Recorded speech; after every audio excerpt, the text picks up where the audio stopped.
నమస్తే, welcome to Telugu one health channel. ఈరోజు మనం సీనియర్ కన్సల్టెంట్ గ్యాస్ట్రోఎంటరాలజిస్ట్ అలాగే హెపటాలజిస్ట్ డాక్టర్ కె సోమశేఖరరావు సార్తో ఉన్నాము. సో మనం ఈరోజు ఎపిసోడ్లో లివర్కి సంబంధించిన సమస్యల గురించి, అలాగే ఫ్యాటీ లివర్ గురించి, లివర్ డ్యామేజెస్కి సంబంధించిన సమస్యలన్నింటి గురించి ఒకసారి డాక్టర్ గారిని అడిగి తెలుసుకుందాం. నమస్తే డాక్టర్ గారు. నమస్తే డాక్టర్ గారు, మనకి చాలామంది కూడా లివర్కి సంబంధించిన సమస్యల గురించి, ఫ్యాటీ లివర్ గురించి, లివర్ డ్యామేజెస్ గురించి కూడా చాలామంది మనకి అప్రోచ్ అయ్యారు. వాటికి పరిష్కారాలు మీ ద్వారా అందించాలని అనుకుంటున్నాము. సో ఫస్ట్ అయితే సార్, మనకి ఫ్యాటీ లివర్ అనేది ఎందుకు వస్తుంది, లివర్ డ్యామేజ్ అనేది ఎందుకు అవుతుంది, అండ్ దీన్ని క్యూర్ చేసుకోవడానికి మన డైలీ లైఫ్ స్టైల్లో ఫుడ్ అనేది ఎలాంటివి తీసుకోవాలి, అలాగే లైఫ్ స్టైల్ చేంజెస్ ఏమన్నా చేసుకోవాలంటారా, తెలియజేయగలరు? 100%. ఫస్ట్ అండ్ ఫార్మోస్ట్ థింగ్ ఏంటంటే ఫ్యాటీ లివర్ ఈరోజు at this point of time world wide మొత్తం కానీ ఇండియాలో కానీ చాలా ఇన్సిడెన్స్ పెరిగిపోతూ ఉంది. యావరేజ్గా ఇప్పుడు ప్రతి 3 ఇండియన్స్లో ఒకళ్ళకి ఫ్యాటీ లివర్ ఉండటం మనం చూస్తున్నాము. అండ్ ఇంత ఎక్కువగా ఉన్నప్పుడు దానివల్ల ఏంటి ప్రాబ్లం అంటే, ఒక 100 మందికి ఫ్యాటీ లివర్ ఉంటే ఇందులో 20 to 30% కొన్ని సంవత్సరాలు అయ్యేసరికి లివర్ పర్మనెంట్గా డ్యామేజ్ అయిపోయే అవకాశం ఉంటుంది. ఓకే. సో బేసిక్లీ ఈ ఒక్క రోజులో జరిగే ప్రాబ్లం కాదు, దానివల్ల సిమ్టమ్స్ కూడా అంత ఎక్కువగా ఉండవు. So liver disease is always a silent killer. So దాని యొక్క డ్యామేజ్ అనేది నెమ్మదిగా జరుగుతుంది. So liver capacity, regenerative capacity చాలా ఎక్కువ ఉండటం వల్ల ఇనీషియల్ డ్యామేజ్ని సిమ్టమ్స్ బయటికి కనపడనివ్వదు.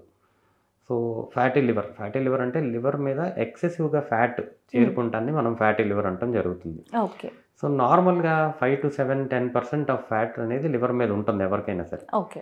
అది కాకుండా దానికన్నా ఎక్కువ మోతాదులో ఎప్పుడైతే లివర్ మీద ఎక్స్ట్రాగా ఫ్యాట్ డిపాజిట్ అవుతుందో, కొవ్వు చేరుకుంటుందో, దీన్ని ఫ్యాటీ లివర్ డిసీజ్ అంటాం జరుగుతుంది. ఫ్యాటీ లివర్ జనరల్గా ఏంటి అంటే మల్టిపుల్ వేరే కారణాల చేత కూడా మనం స్కానింగ్, అల్ట్రాసౌండ్ స్కానింగ్, వేరే కడుపులో నొప్పికి స్కానింగ్ చేసినప్పుడు ఫ్యాటీ లివర్ అని మనం తెలుసుకుంటాం జరుగుతుంది. ఓకే. జనరల్గా ఎక్కువ మందికి ఉందని మనకి తెలిసింది కూడా అలానే. ఓకే. కానీ ఈ ఫ్యాటీ లివర్కు ఉన్న వాళ్ళందరికీ లివర్ డ్యామేజ్ అవ్వదు. 20 నుంచి 30% మందికే ఈ లివర్ డిసీజ్ ప్రోగ్రెస్ అయిపోయి సిరోసిస్ ఆఫ్ లివర్ అంటే ఎండ్ స్టేజ్ లివర్ డిసీజ్ వరకు తీసుకెళ్ళిపోతుంది. ఓకే. ఒక్కసారి అక్కడ దాకా వెళ్ళిన తర్వాత లివర్ ట్రాన్స్ప్లాంటేషన్ తప్పితే వేరే సొల్యూషనే లేదు మనకి. ఓకే. కానీ మనం ఎర్లీ స్టేజ్లో కనుక దీన్ని కనిపెట్టగలిగితే, ఆర్ అసలు రాకుండా చేసుకోగలిగితే ఈ ప్రాబ్లమ్స్ నుంచి మనం తప్పించుకునే అవకాశం ఉంటుంది. మెయిన్గా ఈ ఫ్యాటీ లివర్ డిసీజ్ అనేది disease of the western world, US, UK ఇక్కడ చాలా ఎక్కువగా ఉండేది. ఈ మధ్య కాలంలో మనం ఈ నెంబర్స్ ఇండియాలో ఎక్కువ అవుతూ గమనిస్తున్నాం.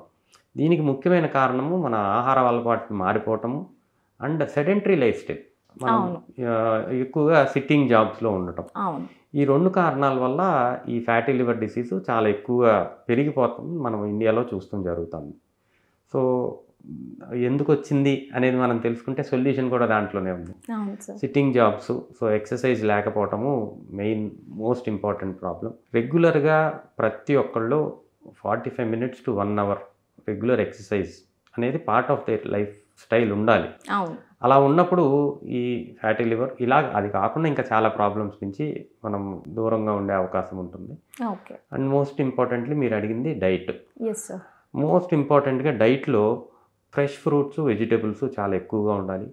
Lean protein, egg, fish, chicken, soybean, paneer, ఇది లీన్ గుడ్ ప్రోటీన్ బ్యాలెన్స్గా ఉండాలి. మంచిగా కార్బోహైడ్రేట్స్ ఉండాలి. స్వీట్స్, షుగర్స్ అవాయిడ్ చేయాలి. డీప్ ఫ్రైడ్ ఆయిలీ ఫుడ్స్, మళ్ళీ యూజ్ చేసిన ఆయిల్ యూజ్ చేయకుండా ఉండటం, ఇలాంటివన్నీ చేస్తే లివర్ మీద ఫ్యాట్ అక్యుములేషన్ తగ్గిపోతుంది.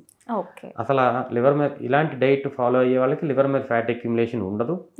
ఒకవేళ ఎర్లీ స్టేజ్లో ఫ్యాటీ లివర్ ఉంటే కూడా రివర్స్ అయిపోయే అవకాశం చాలా ఎక్కువగా ఉంటుంది.